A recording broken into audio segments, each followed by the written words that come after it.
I think Mama Monica is a narcissist. I don't care that he died. At a point, I don't mind him slapping her. He needed to slap her to reset her brain. But then again, why would you slap your elder sister after everything she has done for you? My beeping monitor was beeping like beep, beep, beep. Hi guys, my name is Coco Okanse. I am your most opinionated creator. I talk about everything, okay? I like talking. Today we're going to be analyzing all the main characters of Monica Part 2. Let's get into it. The first person I would like to talk about is Mama Monica. And I'm only talking about her first because obviously she wears the pants in that relationship. Papa Monica, I don't know what he does, but we'll talk about him when we get to him. Mama Monica is a witch. I feel like we got to see even an extra type of evilness from her this season. You can tell that she really dislikes her daughter, which I'm not understanding. The actress that played Mama Monica did an amazing job. Actually, all the characters that played in the movie Monica did so well that all of them were annoying me. I think Mama Monica is a narcissist because narcissistic people have a behavior of singling people out. And usually they target people who are very shy, very timid, people who usually avoid conflict and will not fight back. How can you tell me your daughter has gotten an opportunity to go to Paris, a life-changing opportunity, and the only thing you could think about is that she's jealous of her sister who is in America? Where is the correlation? I feel like if it was Bobo that got that opportunity in the circumstance that they were in, which is their dad being sick, she would not have uttered any of those words that she did. It just doesn't make sense. Her behavior towards Monica is irrational. She definitely got the fate that she deserved because at the end of the day, you are old and you still have to take care of your two children and your grandchild. That's the perfect ending of the story because instead of you getting to the point where your children are taking care of you and you are relaxing in your old age, you are still riddled with the responsibility of taking care of them because you didn't raise them well. You didn't raise them to be resilient. Okay, so now let's talk about Papa Monica. I wish I could talk about him last because that's where I rank him in the family chain. Even Sharon is above him. From part 1 through to part 2, we did not see you work. You won't talk. If they are doing something to Monica, you will just be giving facial reactions. But you won't say anything. What kind of a man are you? You are supposed to provide. I feel like some of the pressure that Mama Monica puts on Monica is definitely coming from the fact that she has to be the provider of the family. She is the pepper and the salt. No contribution anyway. Na me be pepper, na me be salt. Na so far do. Actually, Mama Monica is the pepper, she's the salt, she's the onion. Honestly, she's the garlic, everything. She's the saucepan, she's the fire. Because she had to take control of the house. He doesn't have any power in his house. And that's why he couldn't really stand firm behind Monica, even though he knew that her mother treated her terribly. You are sick. You don't even have money to go to the hospital after your whole life. And because your wife is a wicked person, even though she has money, she won't send you. So I feel like Papa Monica is actually the main villain of this movie. Because if he had stepped up to his responsibilities, Mama Monica wouldn't have put so much pressure on Monica to the point of resentment. I don't know if it's misdirected resentment or not. Wait, now let's talk about Monica. Monica, I don't know. I don't know what's wrong with that girl. You know, in part 1, she raised my BP to this level. In part 2, my BP monitor was beeping beep, beep, beep. You gave money to someone to go and get married, and then they turned around to tell you that you don't have any responsibilities because you don't have a husband and a child. And then when they came back to you again in part 2 to say, oh, please, I beg you, I'm sorry for the disrespect, give me 150,000 naira.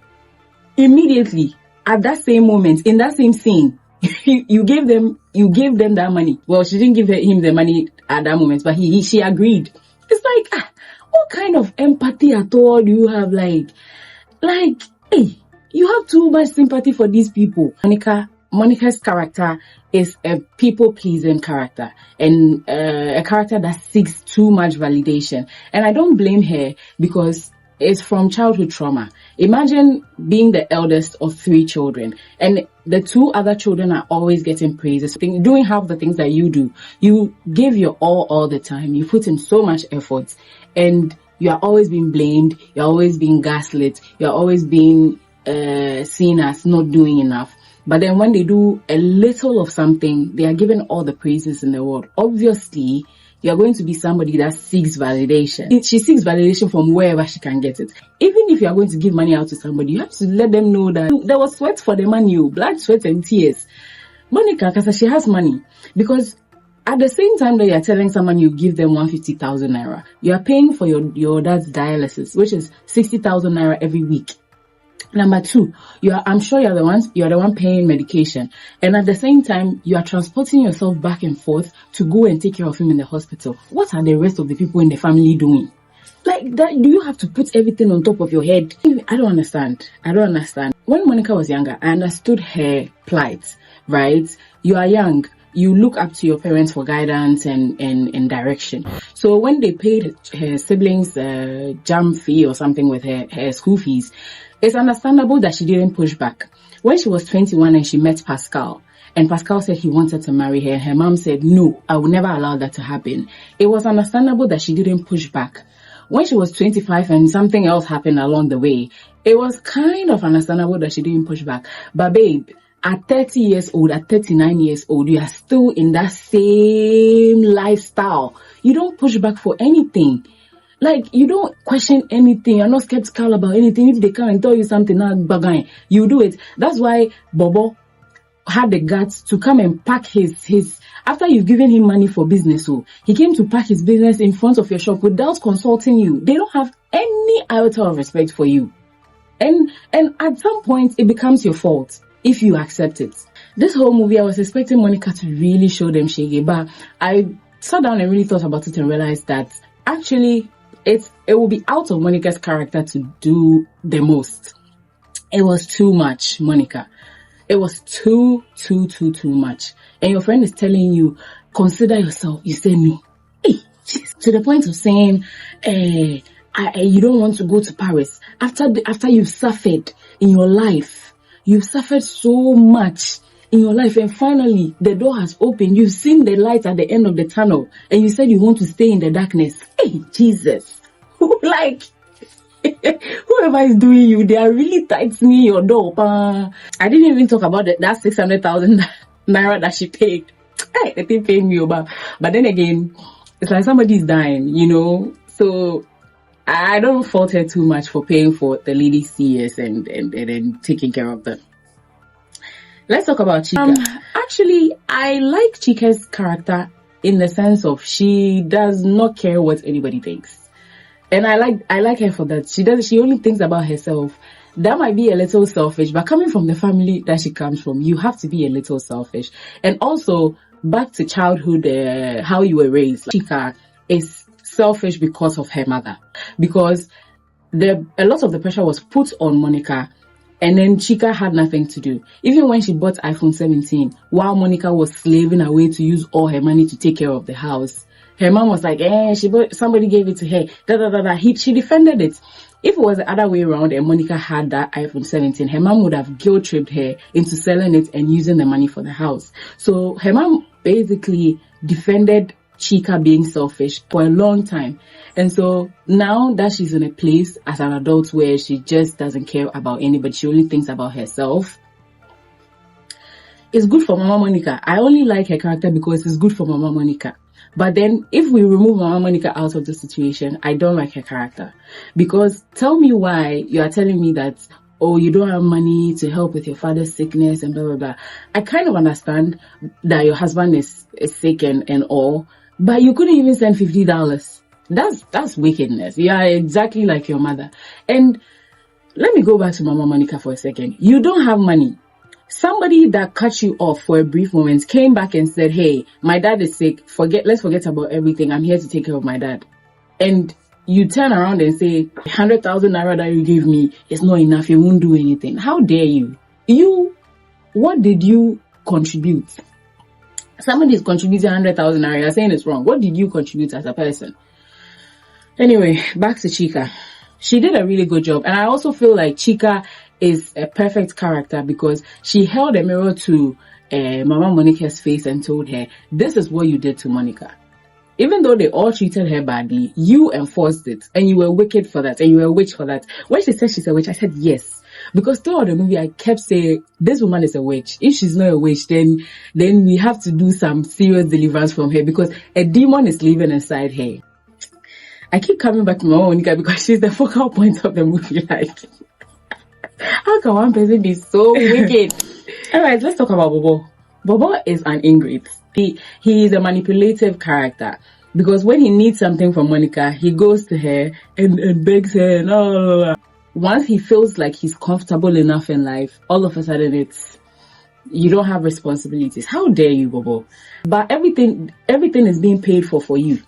Your wife going to get CS for her daughter. She's the one that paid. Monica is the one that paid. You living in the house. Your mom is the one that pays for food. Everything that you do in your life is being paid for. Like, the sense of entitlement from Bobo is outrageous. And Monica indulged him for so long that at a point, I don't mind him slapping her. He needed to slap her to reset her brain. But then again, why would you slap your elder sister after everything she has done for you? Why would you do that? Hey, that's like my little brother slapping my elder sister. Hey! Like that day. He doesn't work. Just like his father. Just like his father. No iota of shame. Another man has given your wife money, and you're asking her if you can borrow some. Hey! That's serious. So. That's really serious. They all got what they deserved at the end, so I'm happy. Let's talk about Sharon. I like Sharon for Mama Monica. She's the perfect daughter-in-law for Mama Monica. Mama Monica, if you give her 1 inch, she'll take 10,000 miles. And so Sharon put her in a place perfectly. But outside of that, Sharon, how dare you? She overstepped her boundaries so many times in that household, and I don't blame her. I blame her. It's her fault. You have to have good character. You don't have to wait for everybody to have good character But she overstepped her boundaries so many times that I'm glad Monica slapped her. It's good that she did. Had the nerve to disrespect her anyhow. And then on top of that, you're telling her she's talking like she built a house for her father. Are you? Let's not talk about her anymore. Pascal. All I can say is all is fair in love and war. I don't care that he died. That's how I am. Like, I feel like if somebody crosses somebody badly, like, fall off the face of the earth for all I care. Oops. All right. Now let's talk about Monica's friend. Oh my God. Everybody deserves a friend like Monica's friend. Somebody to put you in your place. Somebody to guide you, to help you. I like the fact that her friend was like, you have to protect yourself. Always was supportive to her. And her friend brought her out of a bad place and helped her navigate life in a way. So, well, I've seen some people have asked for part 3. I don't think the movie needs a part 3. Part 1 and 2 was enough. But if there's going to be a sequel, I would love to see a background on Mama Monica's character, because for you to have such disdain for someone, it has to come from somewhere, right? So if I'm able to see a little bit of Mama Monica's character and her background and who she was born to, how she was treated, maybe we can understand a little bit where she is coming from. So that's the end of my video. Thank you so much for watching. Once again, my name is Coco Kanse and I am your most opinionated creator. Anything that piques my interest, I will talk about it because I like to talk. Subscribe, like, and comment, and make sure you share it to your friends, family, anybody that likes to see people talk. All right. I'll see you in my next video.